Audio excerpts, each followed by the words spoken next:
¿Sabías que Ferdinand Porsche se inscribió en la Universidad de Ingeniería pero nunca se graduó? Este es un denominador común que se repite en los genios emprendedores que revolucionaron nuestra historia. En la terrorífica historia de Porsche, te contaremos cada mínimo detalle de un genio que nació con un talento innato, pero que fue rechazado por su propio padre. ¿Lo sabías? Para liberar su mente creativa, construyó un taller secreto, lejos de la mirada de su progenitor, donde pudo dar rienda suelta a su ingenio único y el poder asombroso de su creatividad. Otra casualidad, a Stick también lo rechazaron sus padres biológicos. De hecho, lo abandonaron. Si estás aquí es porque seguramente habrás escuchado la perturbadora conexión que existe entre Porsche y el nazismo. Pero, ¿sabías que Ferdinand no solo trabajó para el Führer, sino que eran amigos cercanos? Así es, incluso el señor Porsche fue condenado a cárcel durante varios años por los crímenes de guerra. ¿Quién lo sacó de allí? Hoy la marca Porsche es sinónimo de lujo, diseño e innovación. Pero que Porsche sea reconocida a nivel mundial como la marca de autos lujosos más importante del mundo tampoco es casualidad. ¿Sabías que Ferdinand tuvo contacto con la realeza desde muy joven y trabajó para el príncipe Francisco Fernando de Austria? Luego, el asesinato del príncipe y su esposa desataría la Primera Guerra Mundial. Vaya, Ferdinand siempre está involucrado en asuntos de guerra. Bienvenidos a Mundo Emprendedor. Si quieres conocer cada detalle y lo que nadie te cuenta del secreto de la historia, te invitamos a que veas este episodio hasta el final. La terrorífica historia de Porsche está por comenzar.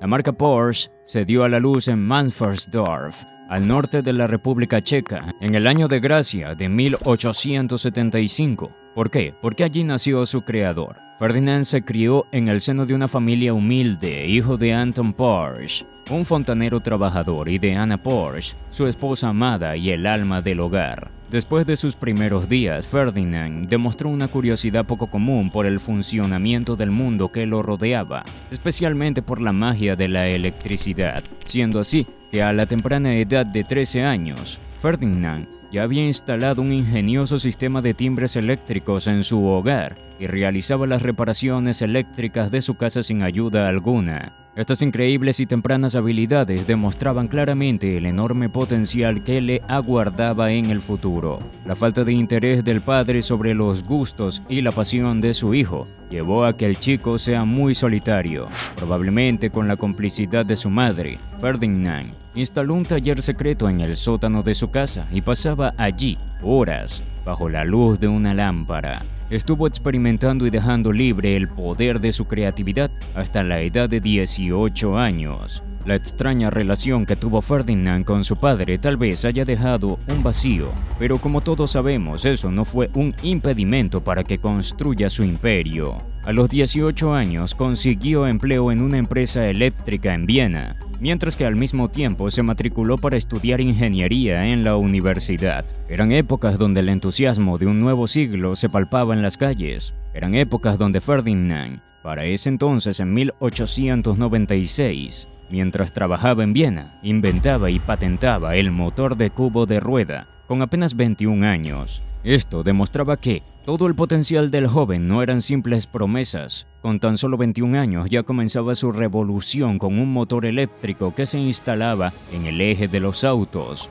Con su talento natural, sus descubrimientos como autodidacta en su taller privado, las nuevas ideas que le surgían en Viena, agregado a la estimulación de la universidad, Ferdinand ya estaba listo para cambiar la historia. Para sorpresa de muchos, jamás se graduó de la universidad. Este detalle le ha sucedido a grandes inventores que han cambiado la historia de la humanidad. Por ejemplo, Steve Jobs nunca terminó sus estudios y curiosamente tampoco tuvo una buena relación con sus padres biológicos, ya que fue abandonado y tenía padres adoptivos. ¿Casualidades entre ambos genios? ¿Sabías esto? El diseño combinado con el lujo y las innovaciones de Porsche no eran casualidad. En esos tiempos en Viena, Ferdinand se encargaba de los carruajes del emperador Francisco José I de Austria. Por lo tanto, el inventor de Porsche ya tenía contacto con el lujo, la realeza y el buen gusto. Por si no recuerdan, el archiduque Francisco de Austria luego sería asesinado junto a su esposa Sofía en junio de 1914, aconteciendo que desataría la Primera Guerra Mundial. Un momento, ¿esto significa que de algún modo Ferdinand tuvo algún tipo de relación con las dos guerras mundiales? ¿Qué hay del Führer? Ya llegaremos allí. En definitiva, mientras Porsche trabajaba en Viena, hacía invenciones innovadoras y al mismo tiempo iba a la universidad. El fuego y la pasión que tenía Ferdinand por la ingeniería eran incontenibles. Como dice una famosa película, simplemente no puedes encerrar a un bello pájaro en una jaula. Sus alas son demasiado relucientes para no dejarlo volar. Finalmente, Ferdinand abandonó la universidad. Sin embargo, en ese preciso momento el mundo aún no lo sabía, pero él ya estaba empezando a cambiar la historia del mundo automotriz para siempre. Como no podía ser de otro modo, la brillantez de Porsche lo llevó a muy temprana edad a ser el director del departamento de coches eléctricos en la empresa Jacob Lugner i.Co. Allí fue donde nacieron los primeros inventos de Porsche y su ingenio se soltó definitivamente. Porsche creó Lugner Porsche, un vehículo sin transmisión que funcionaba gracias al motor de cubo de rueda que había diseñado años atrás. ¿Recuerdan? Esta fue una de sus invenciones más famosas, ya que era un vehículo híbrido de gasolina e electricidad que no tenía precedentes. Fue presentado en el año 1900 y fue aclamado en la Feria Mundial de París. Más tarde llegaría otro de sus inventos más famosos e innovadores, en 1938, el Volkswagen Tipo 1, que en alemán su significado es fuerza y alegría. Este se transformaría en el auto más producido de toda la historia de la humanidad, pero no nos adelantemos. Como verán, Ferdinand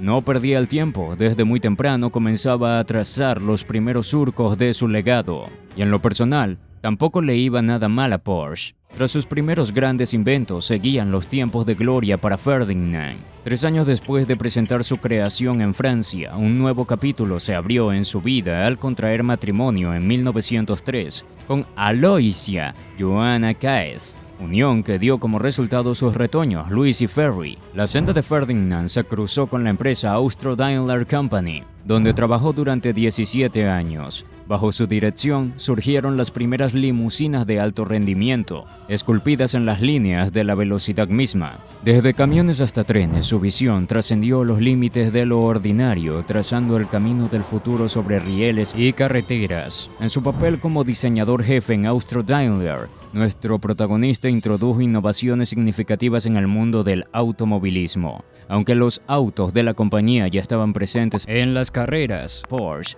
destacó como pionero en el uso de aerodinámica, dando vida a 2 famosos coches de carrera conocidos como Misty y Maya. Además, fue el genio detrás del formidable diseño del Mercedes Electric Mits, que se fabricó desde 1902 hasta 1907. Porsche también lideró una reforma empresarial en el Austro-Daimler, una empresa que ya contaba con 800 trabajadores en ese momento. Esta iniciativa llevó al cambio de nombre de la empresa a Austro-Daimler el 27 de julio del año 1906. Durante ese mismo año, Emil Jelinek, un empresario austriaco, adquirió varias licencias de Austro-Daimler para establecer empresas fuera del país. Como hemos visto en otros de nuestros episodios, este hombre sería el responsable del nombre Mercedes-Benz. En 1908, Austro-Daimler diversificó su producción al comenzar a fabricar motores para dirigibles, o Zeppelin, una extraña tarea que tenía un significado personal para Ferdinand, ya que le permitía sobrevolar Viena en compañía de nada menos que el archiduque Francisco Fernando de Austria a bordo. Pero nuestro protagonista no se detenía. Entre 1912 y 1913, Porsche desarrolló el tren eléctrico austro-húngaro, un tractor revolucionario que incorporaba un sistema de propulsión híbrido de gasolina y electricidad. Así como Steve Jobs le dijo alguna vez a un genio de marketing para persuadirlo: ¿quieres vender agua con azúcar toda tu vida o quieres venir conmigo y cambiar el mundo?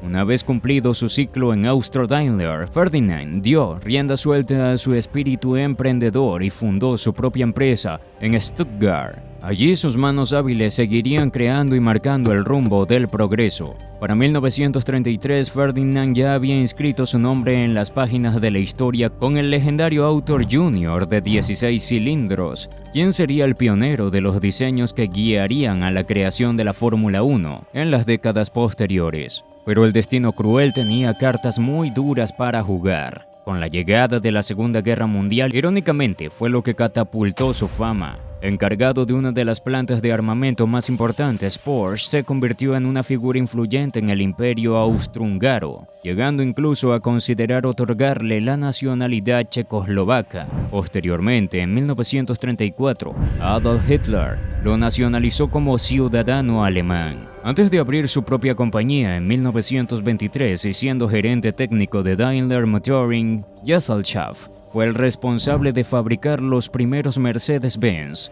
Allí diseñó los compresores Mercedes como el SS y el SSK, que rápidamente se convirtieron en sinónimo de deportividad y éxito en las carreras de automóviles. Pero una vez que había materializado su sueño y con la sombra negra de Adolf Hitler que lo acechaba, Porsche se transformó en la sirvienta preferida del Führer. Nunca se supo si la cordialidad mutua que existía entre ambos era una cuestión de necesidad política y negocios, o lo hizo por supervivencia. Lo cierto es que Ferdinand pasaba mucho tiempo escuchando a Hitler. Esta relación dio vida a vehículos militares como el anfibio Schwingwagen, el icónico Kubelwagen y el tanque Tiger. Sin embargo, las sombras de la guerra y la sangre inocente también mancharon el nombre de Ferdinand por su estrecha cercanía con el dictador. Fueron tan graves las acusaciones por crímenes de guerra que fue encarcelado por más de un año, mientras su hijo Ferry tomaba las riendas de la empresa y luchaba por mantener viva la llama del legado familiar. El legado de Porsche comenzaba entre las sombras,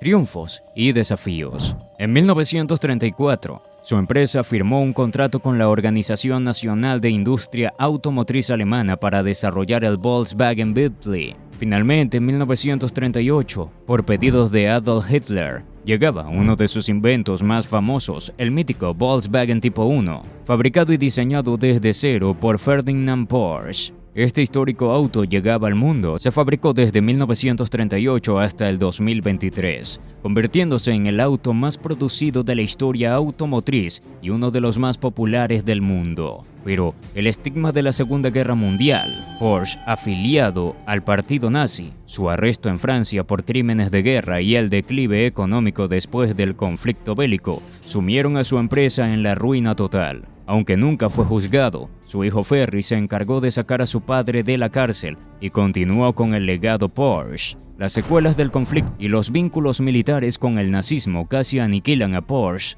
al olvido.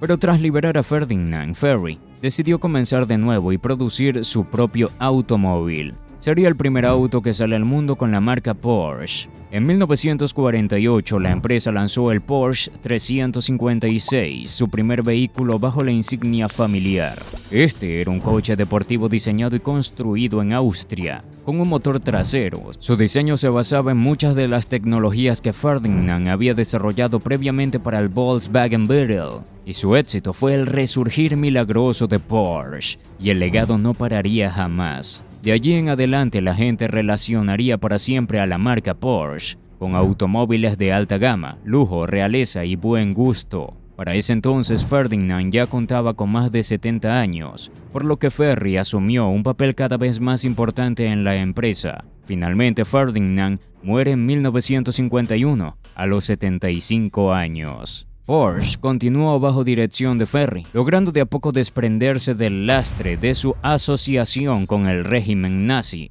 En 1963, Porsche lanzó el icónico 911, otro coche deportivo con motor trasero que se convertiría en el modelo más reconocido de la marca. Pero para muchos fanáticos, la saga de Ferdinand Porsche tomaría más brillo aún, no solo porque pudo convivir con el éxito de Mercedes, distinguiendo y abriendo su propio camino de lujo, sino porque pudo desenterrarse y borrar para siempre la nube oscura que lo acechaba, que era Adolf Hitler. ¿Qué fue más importante, limpiar su nombre o convivir contra monstruos como Mercedes-Benz. Tal vez todos estaban luchando por lo mismo. Para aumentar el dramatismo y melancolía en la historia de Porsche, en los días previos a la celebración del 50 aniversario de la compañía, Ferry partió de este mundo en su hogar austriaco. El 27 de marzo de 1998 tenía 88 años. En el año 2011, Porsche y Volkswagen se fusionaron, dando origen a una nueva era. Desde entonces, ambas marcas forman parte del Volkswagen Group, una potencia automovilística que alberga a otras marcas de lujo, entre ellas Audi, Bentley, Bugatti, Lamborghini. ¿Y qué te pareció esta terrorífica historia de Porsche? ¿Cuál fue su mayor logro? ¿Distinguirse entre gigantes? ¿Sus inventos? ¿O tal vez resurgir de las cenizas y las sombras del nazismo? Por cierto, ¿recuerdas al enigmático personaje Emil Jelinek, que dio origen al nombre Mercedes-Benz? Ok, si quieres saberlo todo sobre el niño pobre que creó el primer automóvil, te invitamos a que veas este impresionante episodio sobre los orígenes de Mercedes-Benz. Hasta la próxima.